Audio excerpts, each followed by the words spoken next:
Delhi terror doctor module का अब Osama connection सामने आया है। हम ओसामा बिन लादेन की नहीं बल्कि ओसामा अख्तर की बात कर रहे हैं। ओसामा अख्तर जो दुबई का निवासी है, ओसामा अख्तर जो ट्रस्टी रह चुका है अल फलाह यूनिवर्सिटी की। दरअसल इन्फोर्समेंट डायरेक्टरेट अल फलाह यूनिवर्सिटी को लेकर के जांच कर रही है। सिद्दीकी यानी मुख्य ट्रस्टी की गिरफ्तारी हो चुकी है। सिद्दीकी के पास से सूत्रों के मुताबिक व्हाट्सएप के मैसेज मिले हैं जो ओसामा अख्तर को भेजे गए थे, जिसमें वो लिस्ट थी जो सामान दुबई से ज्यादा प्राइसिंग यानी ओवर प्राइसिंग के साथ अल फलाह यूनिवर्सिटी फरीदाबाद भेजा जाना था। और उसके बाद ईमेल के जरिए वो तमाम रिसिप्ट भी दिए गए थे।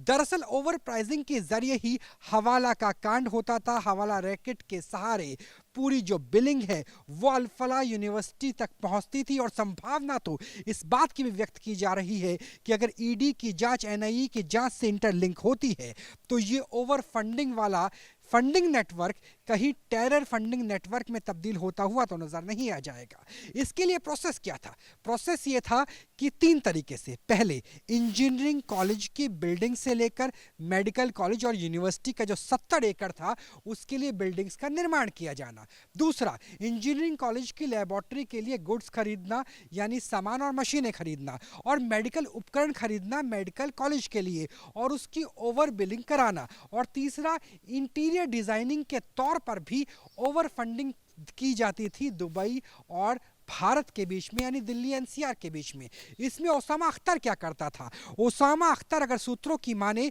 तो इस पूरे के पूरे फंडिंग नेटवर्क का, हवाला नेटवर्क का मास्टरमाइंड था। कई ऐसी कंपनियां थी जिस कंपनी का प्राइस दुबई में तो बहुत ज्यादा था, लेकिन भारत में उस सामान की ना तो मान्यता थी और ना ही लागत बताई जाती थी। लेकिन फिर भी ना सिर्फ टैक्सेशन से बच करके बल्कि ओवर फंडिंग के लिहाज से पूरा फंडिंग नेटवर्क बनाया जाता था। मान लीजिए कि कोई सामान 10 लाख रुपए का आमतौर पर लगना है, लेकिन 10 लाख की जगह 1 करोड़ रुपए की बिलिंग की गई। जो 90 लाख रुपए है वो एक तरीके से टैक्स की चोरी, जिसकी वजह से फेमा भी उस पर अप्लाई होता है और उसके साथ वो 90 लाख रुपए अल फलाह यूनिवर्सिटी ट्रस्ट के पास पहुंचते हैं। और संभावना तो इस बात की भी व्यक्त की जा रही है, इस बात से इनकार नहीं है कि उसका इस्तेमाल दिल्ली को दहलाने वाले डॉक्टर टेरर मॉड्यूल की टेरर फंडिंग में भी किया जा सकता है। तो दुबई कनेक्शन भी निकल के आता है और ओसामा कनेक्शन भी। और इस कनेक्शन में ना तो हवाले के जरिए कैश का लेन देन था और ना ही क्रिप्टो करेंसी के जरिए पूरा लेन देन था, बल्कि लेन देन होता था ओवर प्राइसिंग की बिलिंग के जरिए।